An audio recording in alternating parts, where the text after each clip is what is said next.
الحمد لله رب العالمين الصلاة والسلام على خاتم النبيين وعلى آله وصحبه أجمعين أما بعد فأعوذ بالله من الشيطان الرجيم بسم الله الرحمن الرحيم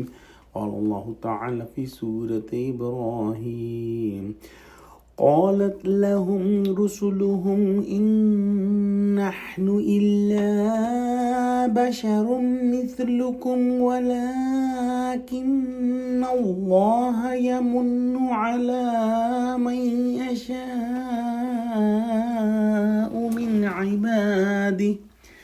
وما كان لنا أن نأتيكم بسلطان إلا بإذن الله وعلى الله فليتوكل المؤمنون۔ ترجمہ، پیغمبروں نے ان سے کہا کہ ہاں ہم تمہارے ہی جیسے آدمی ہیں، لیکن خدا اپنے بندوں میں سے جس کو چاہتا ہے نبوت کا احسان کرتا ہے، اور ہمارے اختیار کی بات نہیں کہ ہم خدا کے حکم کے بغیر تم کو تمہاری فرمائش کے مطابق معجزہ دکھائیں، اور خدا ہی پر مومنوں کو بھروسہ رکھنا چاہیے۔ جو رسول تھے پچھلی قوموں کے، انہوں نے اپنی قوموں سے صاف صاف کہہ دیا اور اقرار کیا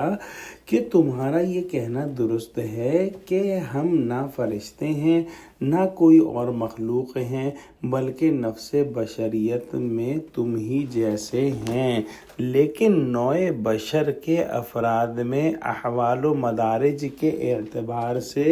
کیا زمین و آسمان کا تفاوت اور فرق نہیں؟ آخر اتنا تو تم بھی مشاہدہ کرتے ہو کہ اللہ سبحانہ وتعالی نے جسمانی، دماغی، اخلاقی، معاشی حالات کے اعتبار سے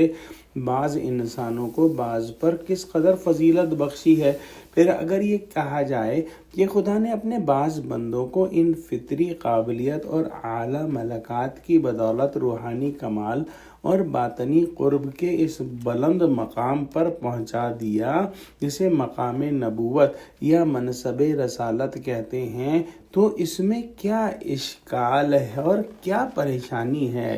بہرحال دعوت نبوت سے یہ لازم نہیں آتا کہ ہم اپنی نسبت بشر کے سوا کوئی دوسری نوع ہونے کا دعویٰ رکھتے ہیں۔ ہاں، اس قدر ثابت ہوتا ہے کہ اللہ سبحانہ وتعالیٰ اپنے بندوں میں سے بعض پر ایک خصوصی احسان فرماتا ہے جو دوسروں پر نہیں ہوتا۔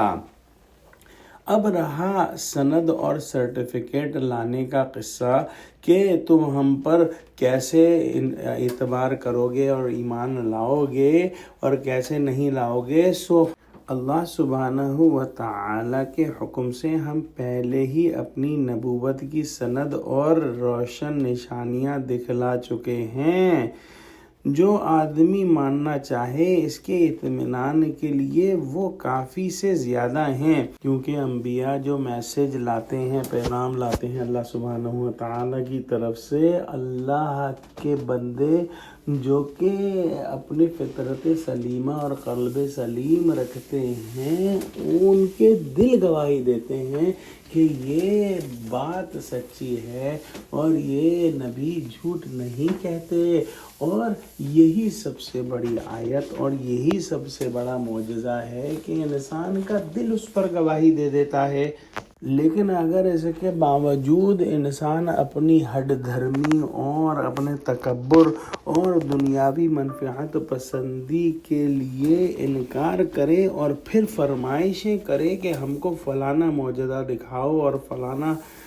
چیز دیکھ کر ہم ایمان لائیں گے، تو یہ چیز ہمارے قبضے میں نہیں، نہ ہماری تصدیق عقلاً اس پر موقوف ہے۔ اللہ سبحانہ وتعالیٰ اپنی حکمت کے موافق جو سند اور نشان چاہے تم کو دکھلا دے۔